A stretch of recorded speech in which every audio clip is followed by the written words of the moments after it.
Hey, welcome to another episode of Gets Real, where marriage-minded singles gather to navigate this new world of dating. This is Ty, your host, and as a newly single person myself, after years of being married, I can say navigating this new dating life has been a journey. So join me every week as we highlight the pros and cons, ups and downs of this new world of dating.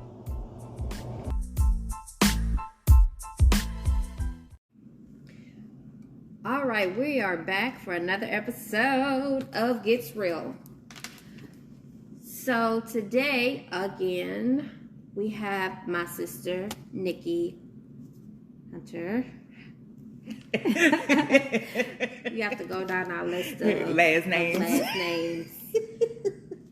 Speaking of having multiple last names, today's topic, we are going to talk about dating with marriage in mind. Healthy, unhealthy, should that be the goal or just a desire in a relationship? Hi, Sissy. Hi, honey. I think it depends on what you want. And what is it? I think people have to really be real about what it is that they really want.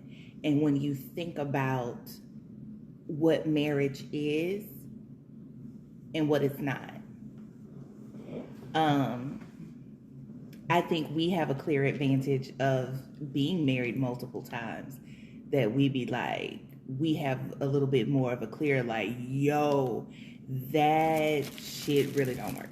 Not that right there. So,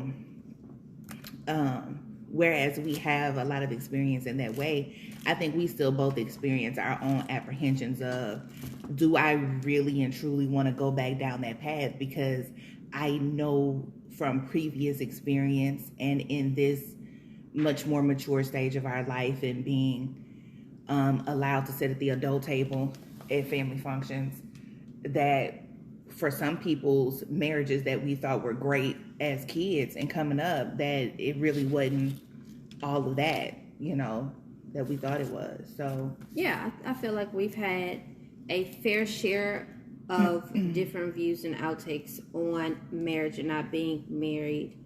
Our family being predominantly female, and a handful of them married, a handful of them multiple divorces. Mm-hmm. And then we have a sprinkle of very long-term marriages to kind of mimic or alter what our idea of going into marriage, even from childhood, would, could, and should look like. Sure. So, do you want to get married again? Dun, dun, dun, dun. I think that's like the question. That is the $1 million question right now. I do want to get married again, but I'm trying to be fluid as to what that really looks like. Because does being married and your partner your husband live somewhere else, is that a thing? That is. Can you have your own apartment? Can you have your own apartment? Yeah. Shoot. We don't have to do a little research on that. How do celebrities do it? Or people that are gone for longer periods of time? I think those people are still living technically underneath the same roof, and they have developed a way in which, they move and operate in their life with their traveling schedules or with their business schedule, whatever that is and whatever that looks like. And for me, my number one thing for myself is I do not want to be married again to a partner or to a partner that is going to stifle me or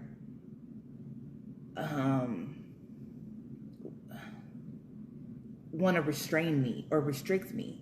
I'm a free ass woman. I am a free ass woman in mind and body. I don't like, you're not gonna tell me. That's been a recurring go-to. Tell you. So what in your mind, how do you feel like that would really come into play where you would feel stifled? What is stifling in your relationship? Telling you when an appropriate time, although we, I guess, know what an appropriate time is to be home, how much time that person needs as far as intimacy and building, or do you feel like it's enough to stay on top of that to build, and create intimacy and desire and a level of expectation to where, okay, we know you're the person that I want to be with. And so now we've established that, and now I can go and do my own thing and be gone for months at a time because we've already built that foundation? Or do you feel like that person is just like, okay, we've built that foundation. Yes, you have your life, but I need more time. What happens in those moments? Yeah, see, all of that you just said, no. For me, I have come to understand that me having and remaining, let me back up. Me being able to maintain autonomy in my life and in my space has to be important from the onset. It is not something that I want to put to the side or on the back burner and have all of this time and we establish this thing and you know that I'm with you, and then all of a sudden I'm going to be gone because, honey, I have spent all months and Sundays with you. I need time to myself and I need time to reset. I need time to go and do all the things that I want to do. And I'm going to be gone. He going to go in the shop. Because any quote unquote normal person or sane person is going to feel like, what you doing? Like, this is not the life that we've built. If I've been up under you all of this time for months on end, you're not going to understand me being gone for months at a time. Because you've never had time apart from me. So us having time apart is going to have to be something that's established in the beginning. I need a partner that's going to understand that me having time to myself is not abandonment to you. It's not me disregarding you. It's not me not wanting to be with you. But there's times where I need to let my soul be big and spread out. And it doesn't have anything to do with you. This is just a need that I have for myself, whether it's I'm gathering my thoughts together or this is just me recouping and doing and gathering together. I'm going through my own cycle. I am letting go of energy I don't need and gathering in energy I do need. Not just for myself, but for our relationship, to keep our relationship in a healthy space. Because I need that time.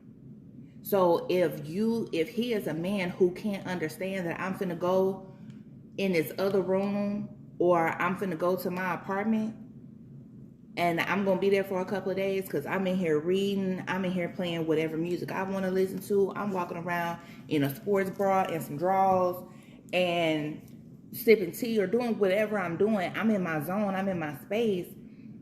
Like, that's not cutting you. That's something that I need. So are those things you feel like you can't do in the house that y'all share together? You said I can. your own apartment. I did say my own apartment because I like I like my space.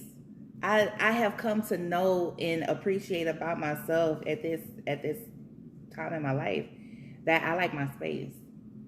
I don't mind spending time with you, but I like my space. If we're in the same house together and I've created a space for myself, don't bring your ass in here.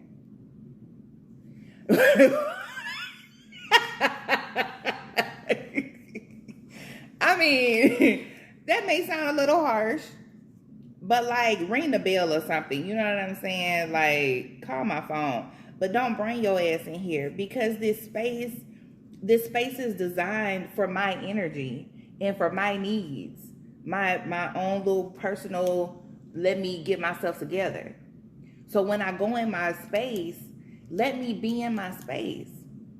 And my expectation is you're going to have your space as well. Now, whether your space is the garage, whether it's a corner in the kitchen, or you have your own separate entire, if you got your own room, I'm cool with that. You ain't never got to worry about me coming up in here. Because that is your space. I will come in if you invite me, and I would expect for you to have the same respect and response for my space. If I say don't bring your ass in here, don't bring your ass in here. But I'm more than certain that when you say that to somebody, that's just like, it's like with anything. It's for most people, that's like telling a child, don't touch the stove. They gonna touch it. So that they can see. So if you open that door to my space and you walk in there and it's a whole bunch of shit going on that you have no idea and you don't understand, you gonna fuck around and you gonna touch some shit and now you're itching and don't know why. Because you shouldn't have touched it. Now I gotta fix you. And now I'm irritated. Because now I got to do a whole bunch of extra ass cleaning that I wouldn't have had to do had you not took your ass in there. It's that sort of thing. But to be, and I think that's where it becomes, I am now starting to understand better what it means to be equally yoked with someone.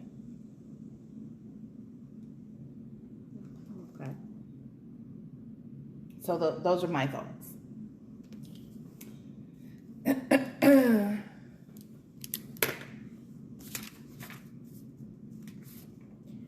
So if you necessarily want, like, okay, so this kind of question came up because this is twofold. Mm-hmm. Mm-hmm. So I'm dating someone, and for the better half of my 20s, I had aspired to be a sugar baby. So in that realm, and that quickly flew with me having multiple marriages. Now I've come to a point where you meet this guy, he checks all of the boxes. Not all of them. I say 80%. Yeah, you got your 80-20. Yeah, got my 80-20. But at the thought of our discussion on whether or not we wanted to get married, mm-hmm. It was an immediate no for him. Mm-hmm. And it's an immediate yes for me. So where do you leave that space? And then on the flip side of having the 80-20, I periodically talk to a 20-80 person who is down to get married and wants to be together when he's here. But the realm of that life looks like how you're saying. He's really not going to be here. He's going to be off at work, and I may get 20% of his time.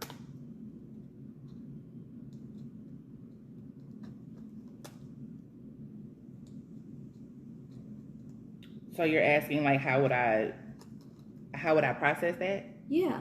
Like, what's the framework? For me, the 20-80 person, I don't think that's an appropriate question for me, because even though I'm saying I want my own apartment, I still like a lot of time. I like for us to have quality time together, to spend time together. But there's gonna be some times at night I'm gonna go home, and and I'm gonna starfish in my own bed, you know, or however we work that out. Even if there isn't in another apartment, I may go to a separate bedroom, and I'm gonna starfish in there, and that could be a workable solution for that. For 2080, sir, I'm not an Ivy houseplant. I'm not the type of person, that's not something that would be able to work for me. Because you can't just come in and water me and then you gone. And then, because what's happening in the in-between? If you're gone and we're still in a lot of communication and you're still, whether you're FaceTiming and stuff like that, that may be a workable thing. I'm going to enjoy the hell out of you when you are here, and then when you're gone, there's the maintenance of the phone calls and the video sex and all of those things. Mm-hmm. My issue with therein lie with him is, how will I ever, if we're always on an up, if every time I see you we're at a peak, because we don't have time to argue because we're hardly ever in each other's face. Mm-hmm. What part of that is reality? So the day that I do see you get mad because you're going to go on vacation, you going to come down and it's going to be, you going to be in my space a little bit more than usual. Right. So when you see me be spastastic, what is going to be your response to that? That's going to be an absolutely foreign concept. That is something that could make or break the relationship, because it's like, I don't want to deal with that. But you don't know that may be a regular occurrence. Right. For the other one, that's hard. That's real hard. Because of the reason that he checks so many boxes, you have to determine what the end goal is going to be. My hesitation there, we would have to really talk this thing out. Because if he's checking the majority of the boxes and he don't want to get married, that's a hard no, and it's a hard yes for me. At the end of the day, are we going to be trying to, if we continue in conversating and spending time and hanging out, I feel like there's that tug of war of, I'm going to be trying to convince you to see this thing my way, and you're going to be trying to convince me to see it your way. Right. We may still wind up on 2 different pages in 2 different books. That's when, to me, people start to feel like I've wasted my fucking time. Right.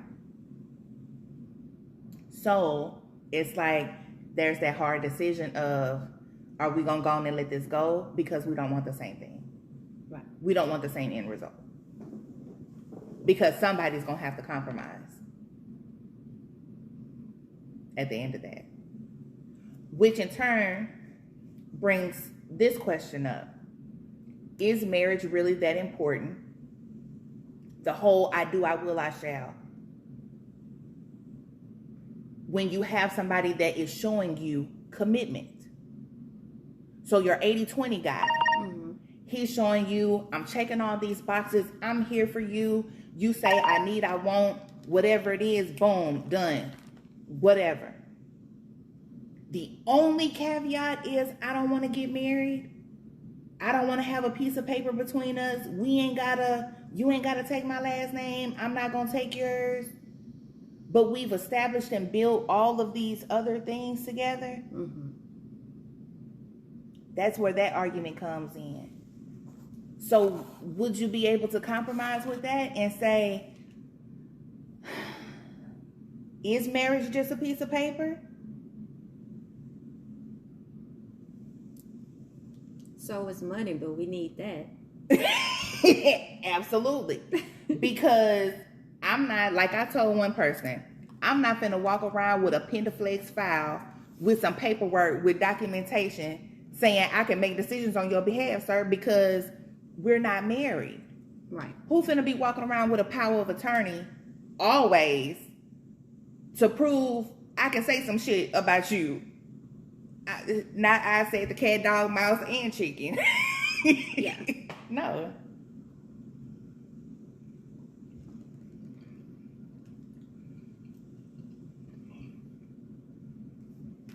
So I think that's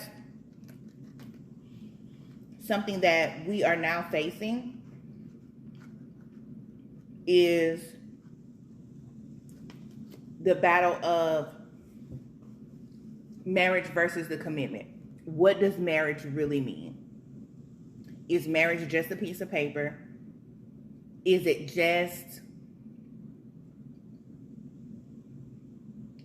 we know a wedding is the day, but when you say that you're married to somebody, what does that really mean? To a lot of people, it's, I'm committed to this person. I'm committed and I'm monogamous with this person. But what if you do like I did in my second marriage and like don't put the fidelity vow in there because these niggas ain't loyal? And I know this already going in, based on previous experience and current experience. My expectation in my second marriage was not for him to be faithful to me, because I didn't think that he was gonna be. So don't even stand before the Lord and say that part. The Lord and nobody else. And nobody else. We too old to lie. We too old to lie, so don't even start it out with the lie. So we're not gonna talk about the fidelity piece. So then what does the marriage signify? What does being married really mean? So those are the questions that people have to answer, considering, am I dating for marriage? That's the first question that you have to ask yourself, to me, is what does marriage really mean to me? And what does it really look like to me? And I hate to say have a solid argument, quote unquote, for that. But if you come across a brother who is 80-20 guy, I don't mind being committed to you. I ain't interested in spending my time with nobody else. I ain't screwing nobody else. But I don't want marriage. How do you respond? What do you do?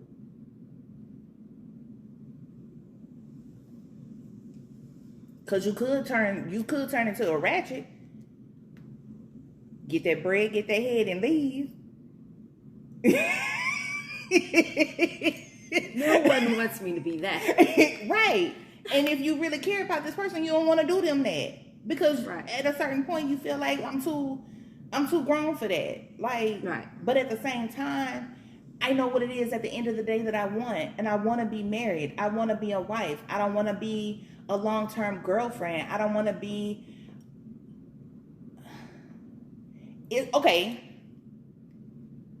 So is life partner and wife not the same thing?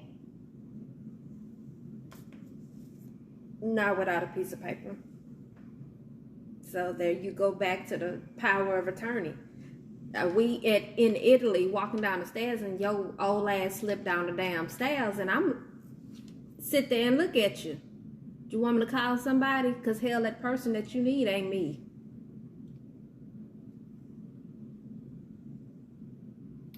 There we are. And I don't know why a lot of people don't get that part or don't understand that. There's so many more things, because you can have a power of attorney, but when you get ready to step into these medical facilities, if you don't have a medical power of attorney, they're going to look at you and be like, ma'am, you had the wrong documentation. Right. Then what? Now here we are. Now the hospital gets to make decisions on your behalf.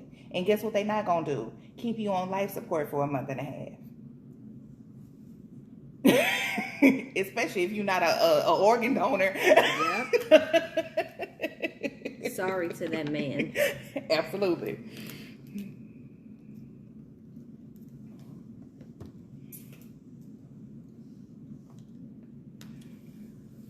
What do you feel like are the top 3 must-ask questions before even considering whether or not you need to start dating in terms of marriage or a long-term commitment?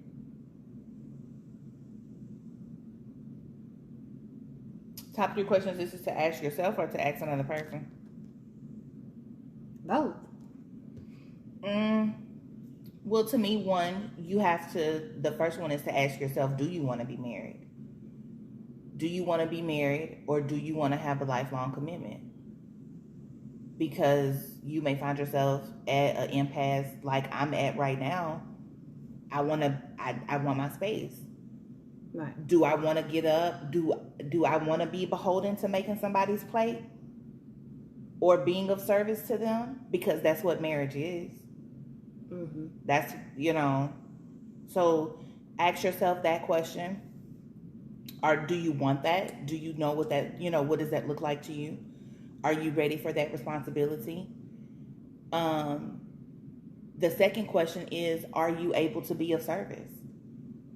What does service, to be in service to someone else, what does that mean? Because marriage is not for you, it's for the other person. Having a good marriage, in my opinion, means you are in service to you're doing a lot of things for your partner and for your partner's benefit and for your partner's comfort. And if you're not willing to do that, if you cannot see beyond your own selfishness, you are not ready for marriage. You are not ready for that. If everything about you says they need to be catering to me, you don't need to be in no relationship, not no marriage. 3, you having a clear understanding of who you are at your core, good, bad, ugly, and indifferent. A lot of people are not honest enough with themselves. Everybody's go-to thing is, oh, I'm not that difficult to get along with. Yes, the hell you are. Yes, you are. There are some things that are not comfortable about you. And you need to know that. The uncomfortable. Yeah. You need to know that there's some hard stops, and somebody else, you may be just fine and don't want nobody telling you shiznit about eating cheese puffs on the couch in your fuzzy blanket and socks, watching whatever on Hulu, Netflix, or Amazon Prime, and your partner may not be built for that. So y'all gonna argue every time you watch TV? Well, we gonna argue every time you watching TV if you dropping Cheetos on my goddamn couch, and I don't care if you pay for it or not. Get that shit up. Okay, so that's you gotta know. You gotta know, like, that somebody else may consider that to be hard to deal with. Right. So knowing that, as far as like when you're meeting somebody and you're dating with the intent of marriage, you first need to establish what is their intent. What are you looking for out here? A man gonna tell you what he want. Sometimes, a lot of times. Yeah. But if you pay attention to how when you ask that question and you're looking at him and you read the nonverbal cues of you ask it and it's the bucked eyes and the here we go. When you get that level of response, that man don't want no level of commitment. He don't want to be responsible for nothing and nobody outside of himself. And at that point, you need to ask him if he got a pet. Okay. Because he may not. Or if you don't want to ask in that level, there's things that you have to be like, you have to question on what their level of responsibility is. Do they care for other people? What are those dynamics like? What is his relationship with his mother like? Does he have children? Is he active in his children's life, or do he just pay child support? Because that's going to tell you the level of responsibility, that he really wants. That can be an indication of the level of responsibility he's for another person that he's willing to have. He may be responsible as hell on his job, But when it comes to taking care of another person or having that level, he may not get somebody else to do it.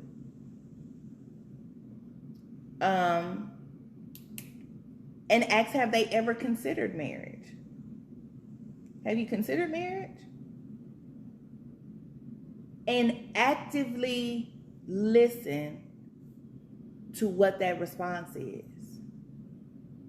Because if he is a man who has not had good examples of what marriage is, that can cause hesitancy in him to get married. Because he may feel like, for what? What am I going to do that for? I don't see the point in that. Mm-hmm. So actively listen to what that response is. Actively listen if he says, oh, I would want it to be, but like, I'm kind of scared of that because of XYZ, whatever reason. Past experiences, past childhood traumas. Right.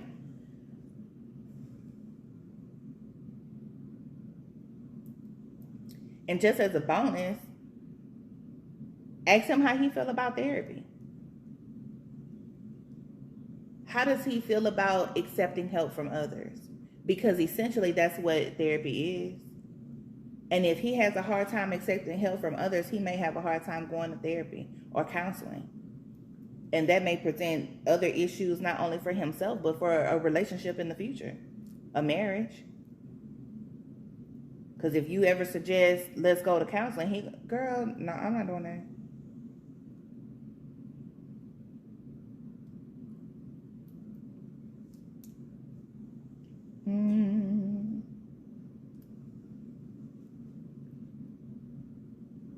So if you're dating with the goal of marriage or emphasis on marriage, do you feel like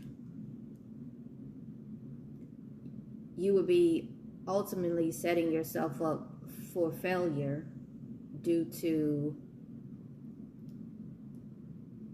ain't nobody really just gonna stick around, or there are very few people in between, far and in between, that just want to be girlfriend and boyfriend for 50 years?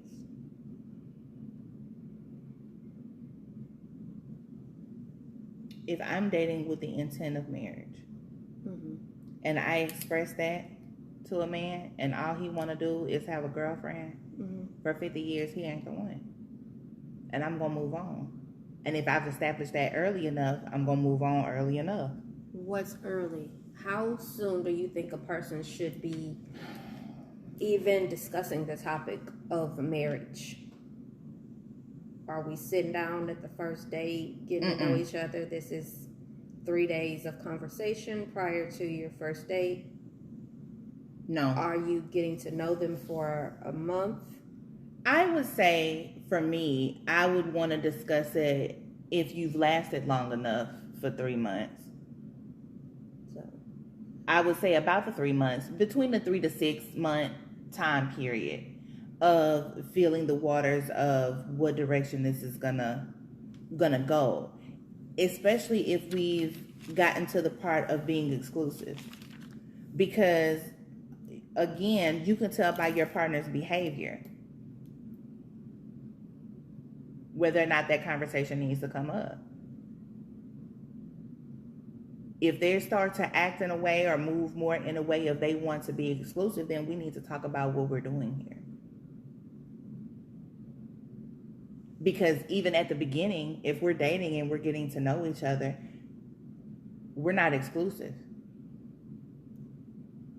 Right. I'm out here dating everybody. Everybody that asks me. Until I'm not.